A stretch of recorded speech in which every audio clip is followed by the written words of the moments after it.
Hello families, welcome back to my channel. ఈరోజు మన ఛానల్లో instant and healthy breakfast recipe రాగి దోశని ఎలా ప్రిపేర్ చేయాలో చూపిస్తాను.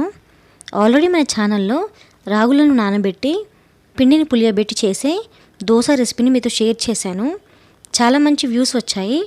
ఆ వీడియోని అప్లోడ్ చేసినప్పుడు చాలామంది ఇన్స్టెంట్గా రాగి దోశని చూపించండి అక్క అని అడిగారు.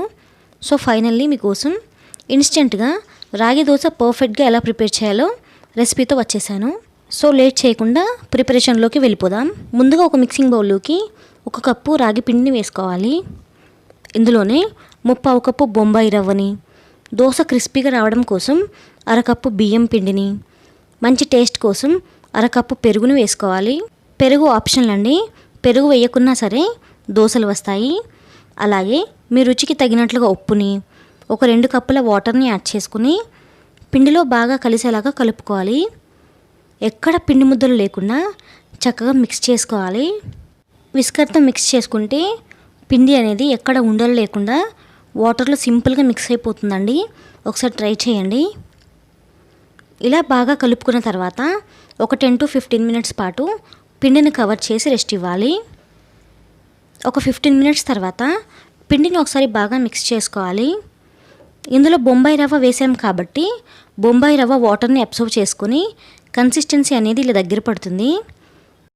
ఇప్పుడు ఈ పిండిలోకి ఒక చిన్న ఉల్లిపాయని ఇలా చిన్నగా ముక్కలుగా కట్ చేసి వేసుకుని, 1 టేబుల్ స్పూన్ సన్నగా తరిగిన కరివేపాకుని, 1 టీ స్పూన్ సన్నగా తరిగిన అల్లం ముక్కల్ని, 1 టీ స్పూన్ సన్నగా తరిగిన పచ్చిమిర్చి ముక్కల్ని, 1 టేబుల్ స్పూన్ కొత్తిమీర తరుగుని, ఒక 2 టేబుల్ స్పూన్ల క్యారెట్ తురుముని, అలాగే 1 టీ స్పూన్ జీలకర్రను కూడా వేసుకోవాలి. ఇప్పుడు వీటినన్నిటిని కూడా బ్యాటర్లో బాగా కలిసేలాగా కలుపుకోవాలి. క్యారెట్ తురుముతో పాటు మీ దగ్గర బీట్రూట్ ఉంటే దాన్ని కూడా తురిమి ఒక 2 టేబుల్ స్పూన్ల వరకు వేసుకుని కలుపుకోండి. ఇలా ఒకసారి బాగా మిక్స్ చేసుకున్న తర్వాత బ్యాటర్ కన్సిస్టెన్సీ థిక్గా ఉంది కాబట్టి కన్సిస్టెన్సీని అడ్జస్ట్ చేసుకోవడానికి ఎక్స్ట్రాగా వాటర్ని యాడ్ చేసి కలుపుకోవాలి. కన్సిస్టెన్సీ అనేది కాస్త పలుచగా ఉండాలన్నమాట.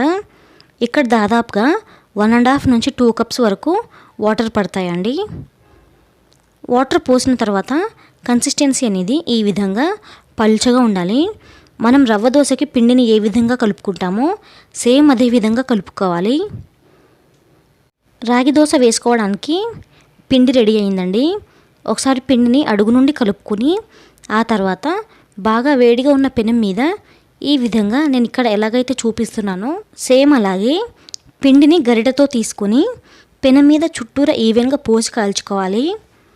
మంటను మీడియం టు హై ఫ్లేమ్లోకి పెట్టుకొని కొద్దిగా ఆయిల్ని దోశ పైన స్ప్రెడ్ చేసుకుని దోశని కాల్చుకోవాలి. దోశ ఒక సైడ్ కాలిన తర్వాత మరోవైపుకి తిప్పి కాల్చుకోవాలి.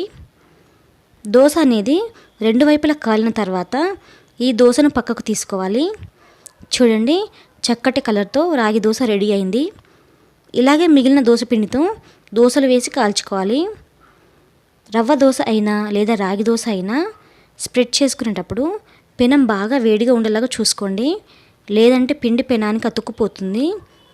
అలాగే ఫ్రెండ్స్, దోశ వేసి ముందుగా పెనాన్ని ఒకసారి ఆయిల్తో గ్రీస్ చేసుకుని ఆ తర్వాత దోశలు వేసుకోండి. దోశను వేసే ప్రతిసారి కూడా అడుగు నుండి కలుపుకొని దోశలు వేసుకోవాలి. ఇలాంటి చిన్న చిన్న టిప్స్ పాటిస్తే రాగి దోశ చాలా సింపుల్గా అలాగే పర్ఫెక్ట్గా వస్తుంది. హోప్ వీడియో నచ్చింది అనుకుంటున్నాను. వీడియో నచ్చితే లైక్ చేయండి. ఇలాంటి అప్కమింగ్ రెసిపీస్ కోసం ఛానల్ని సబ్స్క్రైబ్ చేసుకోండి. మరో మంచి రెసిపీతో మళ్ళీ కలుద్దాం. Thank you for watching.